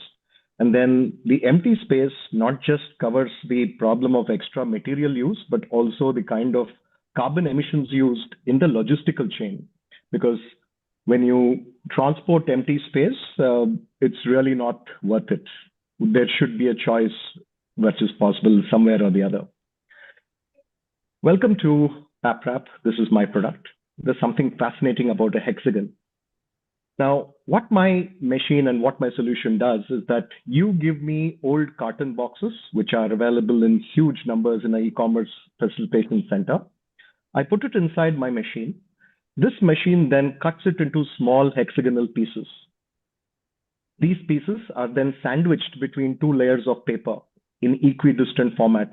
There are a few of the previews that are available in the left-hand side of this presentation. Now, what this does is it gives me a composite structure, which gives me the cushion and the flexibility of a bubble wrap. It gives me the cushion because the core is something which the carton has, the 3-ply or the 5-ply, which has the air in between as well in terms of floating.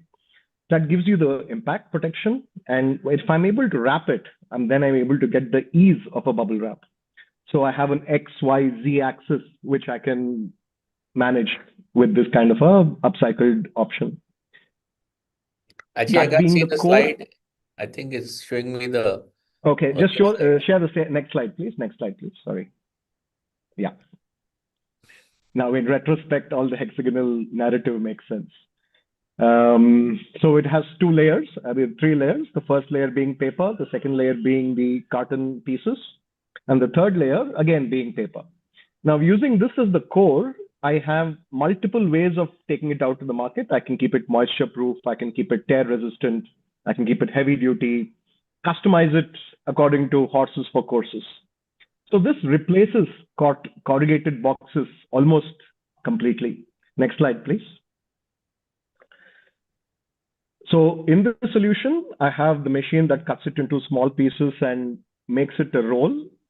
And that roll eventually gets into another machine that scans the package on a conveyor belt area and is able to wrap it exactly how much we want to. And then we are ready for shipping immediately after that.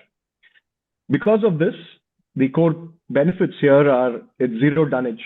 I'll be able to match the XYZ axis to perfection. It is not stackable. I know what you're thinking, but is that the only concern which can be handled later? Yes, we can. It's an on-demand machine. It ensures that the right amount of resource is utilized for packing your final product. And we also have an option of making customized mailers with the same kind of a machine. So eventually zero dunnage, 30 to 50%, 30 to 35% cost savings in the future market in terms of the forward packaging, plus a 30% carbon emission saved because we're upcycling it then and there. It's designed for the e-commerce and D2C segment. Who wouldn't like to have a 30 to 35% reduction in their forward packaging without a compromise in impact protection? Scores very high on sustainability. It's eco-friendly and economical. Now, we're not trying to build a new category. There are other people who are trying to improvise in the same segment. Things like Amazon US has started upcycling their material in a different way. There's a company called Pack Size that uses corrugated packing and packs it exactly to the shape of the product and not create any dunnage. And they've been valued at annual revenue is close to around $50 million in just 2 to 3 years' time. So we're right up there. We're not trying to create a new market. We're just trying to adapt something new and exciting. The e-commerce space is the first lowest hanging fruit for me. The D2C segment and the third-party logistics, everybody who's using cartons can utilize this product as an option. So the options of the entire spectrum is open for packaging. The business model is that either I give you Paprap rolls, which you can use it the way you want to, or I can create a machine that it gives you an entire in-situ solution for an e-commerce house. I upcycle the cartons which is coming out from there. I prepare the fresh carton rolls, that's Paprap rolls, and I pack and keep the material out for dispatch all in one solution. Well, the kind of payments that go on towards forward packaging right now is around. Cherish, 1 minute left.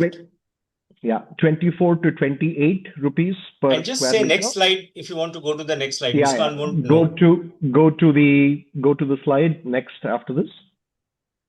After this again. Next. Next.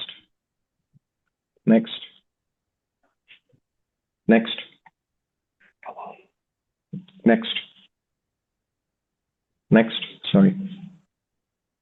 Yeah. Next, please. Yeah. So if you look at this, 24 to 28 rupees is the amount of money that is being paid for per square meter in e-commerce for forward packaging. I reduced it to 15 to 18 when I introduced Paprap. Very high on impact protection. Sustainability goals are very big at the same time. And eventually, we have a winner product with the combination of all the three. Can you go to the previous slide, please? Yeah. The total potential in terms of TAM is pretty big in India itself, close to $8 billion. But the addressable market as well as the obtainable market itself is around $40 to $100 million in India.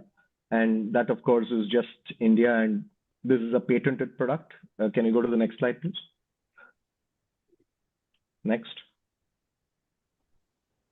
Yeah, this is a patented product. I have a patent that has been published, not yet granted, for both the machine as well as the product itself. Cherish Tota and my colleague Ritesh Tota, both of us are heading the project. We feel that there is very good potential in this segment, and Ritesh has come in from Canada.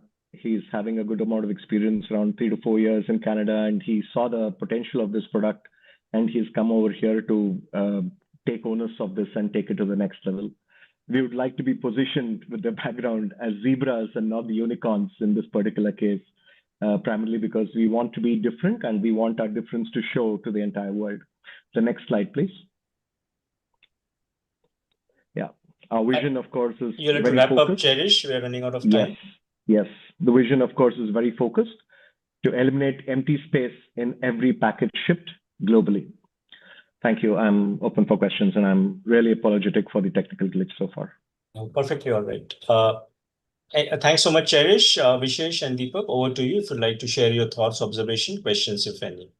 Yeah, I just have one question. I mean, we've seen different kinds. We've seen the guys who do honeycombs. You're doing hexagonal pellets. There are others that do the radiator kind of design as packaging that essentially reduces the space, but gives the protection. So how does this stack up vis-a-vis others from just a product differentiation standpoint? Sure. One is that we are upcycling material. In this composite material, the material that you throw out in the e-commerce fulfillment center, that goes into the recycling chain. It goes through enough and more material augmentation.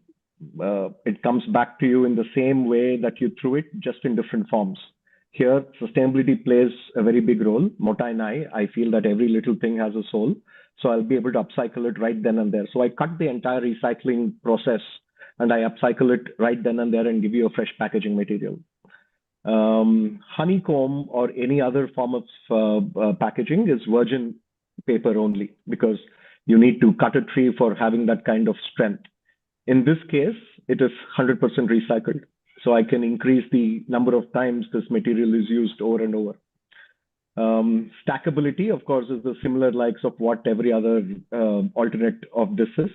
But that, of course, is not something of a high priority in e-commerce segment. Great. Thank you. Deepak, anything from your side you would like to bring So up? do you have any pilot customers and things like that? Where are you in this journey? Well, as of now, I'm on MVP stage, Deepak, and we have a product which is ready. We don't have a machine that is ready. So once I have the machine, then gets into discussion with different e-commerce center to give us space in their fulfillment centers.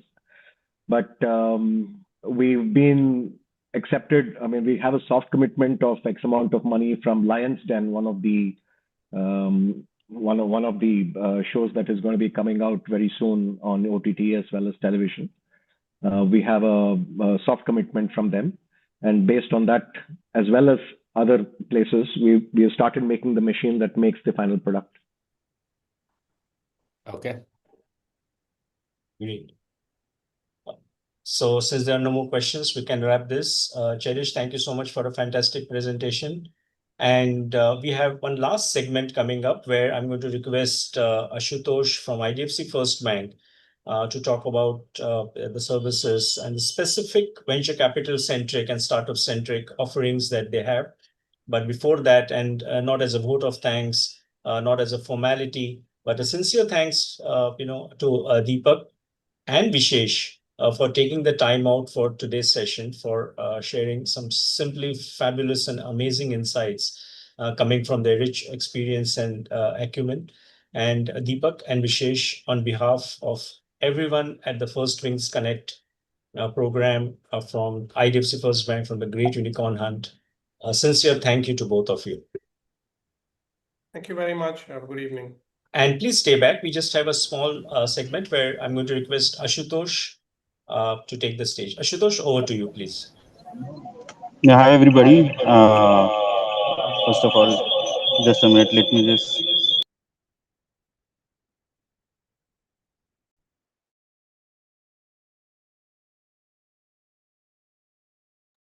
Is this better? Now the resonance is not there. Yeah, much better. Please go ahead. Great. So, hi everybody. Thank you to all the VCs and the startups who joined the session today. It was really great to have you all here. And I must tell you that in the course of this session, I have been trying to answer some questions, sharing some of my coordinates, etc. And some of the people who are on the session today have already sent LinkedIn requests. And they have asked a very pertinent question. That question keeps coming to us, that as a bank who enables this ecosystem, is there something where we can do in order to help VCs get connected with good startups and good founders get connected to VCs? So with that thought, we have tried to bring something to the ecosystem, which is currently in an open beta stage. It's a platform that has been co-developed with us, and that platform is going to be dedicated for startup ecosystem, where a startup can explore and send connection requests to investors, mentors, fellow startups, so on and so forth. And I would like to just run you through and give you a quick run through of how this platform looks like, how you can reach out to this platform and register yourself. All right, so just allow me a minute to share my screen. Is my screen visible? Hello? Yes, it is. Okay. Yeah. So ecosystem.firstwingsconnect is the name of the URL through which you can reach out to this platform. Here you can register yourself as a startup, an investor, a mentor, or an incubator and accelerator. Based on the type of entity that you select to register, you can then put your name. It gets OTP verified so that we know that it's a verified person who is doing this. And then you will land into the platform. In this platform, I have logged into a actual startup who has already registered on the platform. And this is what they are seeing on their dashboard. They have received a connection request from someone. This someone is a fellow startup, basically. Unless this guy accepts the connection request, it won't go through. The startup who has reached out to this guy is called as Fitrofy, and Ankit is going to represent his company, and he can accept that request. You could see the messages that you have gotten, etc. One of the most important things is there are so many different entities that you can reach out to: startups, other startups, investors, corporates, mentors, etc. You can go to startups, you can see all different kinds of startups, you can search them, filter them. There are various ways of filtering. If you can see this, there are various types of filtering. You can filter it basis geography, technology, industry, domain, etc., whichever you are interested in. This is very important for investors, angels, even VC firms or their analysts to discover startups based on their thesis or their focus sectors. Corporates, you can reach out to incubators and accelerators and mentors. So those who were asking me on LinkedIn, they need help in connecting to an investor. Well, we are trying to develop. Of course, I will personally help you, but separately also we have developing this platform which you can explore. And as this platform starts getting populated with marquee investors joining this, startups joining this, you'd be able to directly send connection requests, and if they are interested, if they see your message as valid, they would accept that request, and then once your connection is formed, you'll be able to send messages and communicate with them. So you could see your connections, mentor hours, you can update these milestones. Now these milestones is important because as you go on updating your milestones, if at all some investor is going to discover your startup, he's going to see the consistency which with your growing your startup. Because Otherwise, investors feel that, okay, this is a presentation that they are doing. They're giving me a slice of their journey. This is a validation that you can give that I have been growing this over the past few months, etc. And these are the milestones that I've been consistently achieving. So it helps build trust for you. There are several different programs that you can apply to. We have currently populated it with our First Wings programs, which you can register for and get evaluated for. And more resources and startup kits will come where you will get quick templates, contract formats. You will get videos about these First Wings Connect, which are getting recorded. You will see the past recordings of how those are. So the value that you would be getting out of this platform is, one is connects, one is knowledge, and of course, if you are getting good connections, there is a possibility to get good funding also. With that, I won't take much more time. I'll just pause here, and if you have any questions, I'm happy to address them. Let me just share this URL with you guys so that if you want to explore this, you can register yourself. One good thing is this is totally free of charge. There is nothing that you have to pay for registration. It's for the interest of the ecosystem that we are doing this. Sure. Thanks, Ashutosh. Any questions for Ashutosh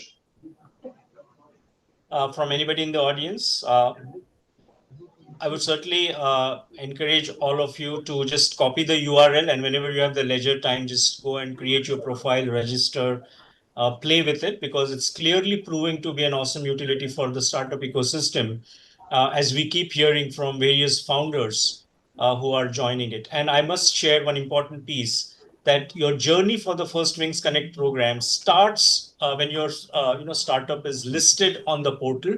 So that's like the first point. And needless to say, all those startups who join the portal are then cordially invited in a no disappointment format where there are no gatekeepers. The very fact that you have taken the effort to put your startup, register, list all the details, share all the details on the portal is your passport to the First Wings Connect program. So just keep that in mind. And once again, Ashutosh, thank you so much. And we can conclude this session if there are no more questions for Ashutosh. Sir, I have a question, sir. Yeah. Sir, I don't have account in IDFC Bank. Can I go ahead through it? Yeah, it's a very simple process. You have to open an account with IDFC First Bank. Ashutosh has shared his LinkedIn ID. Hani Kithani has shared. So there are folks on this, bridge with whom you can get in touch. But yes, this program is for IDFC First Bank startup banking customers. And obviously, once you become a customer, the rest of the things are almost sequential. You get on the portal, you get invited to the First Wings Connect program. And like I said, in the First Wings Connect program, there is no curation, gatekeeper. If you are an IDFC First Bank customer and you have taken the efforts to put your startup on the portal, you're on, you're invited. The red carpet is rolled out for you. So please avail that generous offer. Let me just add on to what Sachin said. As answering your specific question, let me divide it in two parts. If you are asking that you are not a customer, can you register on the platform? Yes. Platform is open for the ecosystem. Whether you are a customer or not a customer, it is available for you to join and Okay, sir. explore. Thank you. Secondly, if you are asking whether you can be a part of this First Wings Connect program and you want to go through the, say, 12 points touch point program where you get AI reports, you get pitching help, you get fundraising readiness report, etc. For that, you need to be a IDFC First Bank customer. And from the platform also, you can raise a request that you want to be a customer. You can go and get in touch with a branch and then become a customer and then become a part of this. You can register for this program on the platform. Once you register, Sachin will ask you whether you are an IDFC First Bank customer or not. If you are not, then he'll ask you to become a customer first and then take you further Okay. rounds. Okay. Sir, may I But know as the far as benefits of become? Huh. Sir, may I know the benefits of becoming a IDFC customer? I So can there discuss are, it here, or so I can discuss later. it's a full toss that you have given me. I'm going to hit a sixer. There are 100 plus benefits. The first is, as a startup, especially if you are an early stage, most important thing for you to save costs. All right. And we are proud to say that we have waived several different kinds of fees that usually you have to pay at other banks. For example, basic banking services like transactions, IMPS, etc., are waived for startups. Second is you have to keep a minimum balance in your current accounts if you are opening a current account anywhere. But in IDFC First Bank, for the first 3 years, you have zero balance requirement, meaning you can utilize all of your cash for your company's purposes. So each of our products is custom built for startups, actually custom built, meaning it is for startups through and through, not retrofitted because it was created for some other company, MSMEs, etc., and then given for startups. That is just on the banking product side. Apart from banking product side, there are several ecosystem enablers that you are going to get. For example, the First Wings Connect that you are right now seeing, this is happening without any cost from our customers. We're just doing it for our customers' growth. Apart from that, there is First Symphony, where bank becomes your customer or a distributor. Apart from that, there are several other uh, connect events that happen. This platform is also being brought to you, and the utility of this platform will be definitely better for our customers. There will be some features which will be our customers in future. So if you get into IDFC First Bank as a startup customer, you can be assured that you're going to get the best that is available in the country, and you're going to keep getting the best. Uh, Thank you, sir. Thank you so much for the valuable information provided. Sure. Thank you so much. I have a question for Deepak sir. May I ask, Sachin? Yeah, please go ahead. Deepak, if you have a couple of minutes, is it okay? Deepak, sorry, you're on mute. Is it okay? Yeah, I think I can, but I need to get going in a couple of minutes, I guess. Last one question only. So Deepak, how the value of the startups is being calculated? When it's always about the money, the long-term money, or the value also. For example, if I do have something which is very critical for the justice system, let's say, or for the it is of a startup of national importance, but it does not bring in monetary value very soon, or maybe in a long term also, but it can be acquired for by Reliance or by Tata, or some strategic acquisition can be done. So how, if, although I have a fintech as well, how the value is being, it is always the monetary side, or some other factors also matter, the long term sustainability or the importance for the nation or importance for the people? But it's a very complex question, and honestly, at the early stage when we get in, the valuation is simply a function of what is the reasonable ownership which startup can get for the stage it is at, and it varies by sector also. I don't think national importance directly plays any role because this is a market function, what people are willing to pay. Obviously, to the extent that it has future acquisition potential, so that gives it some, if it is clearer, then it will have more, it'll be more attractive and maybe valued somewhat more. But this is not, because the valuation is a market force, the social angle or the national importance directly doesn't play a role in it, I think, right? Other than the fact that it may lead to acquisition and things like that, is what I would say. So there's a clear standard for Series A or for Series B or for the pre-seed. It's not There's very a clear. standard. Obviously, it is approximate and it keeps changing over time. And now, if you see in AI, the valuations are higher. ഇവരുടെ കുറലേറ്റേ പിന്നെ പ്രസാദായിട്ട് സംസാരിച്ചോണ്ടിരിക്കുന്നു So there is no, you can't make a rule, but yeah, of course, Series അവിടെ A late. startup is supposed to be a little more evolved.